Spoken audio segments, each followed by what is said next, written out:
Pasensya na po, hindi po ako nakapag-reply agad dahil po sobrang busy dito sa tindahan dahil araw po ngayon ng linggo.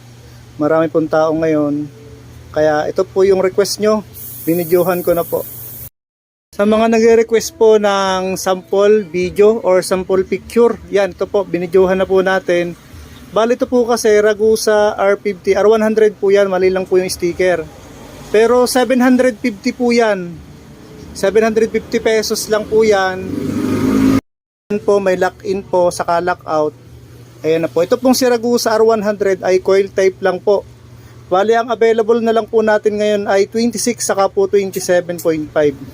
Ayan po. Coil type lang po yan. 750 pesos lang po. Hindi po yan alloy. Ayan po ay steel. Yan, Ragusa R100 pork. Ayan po ay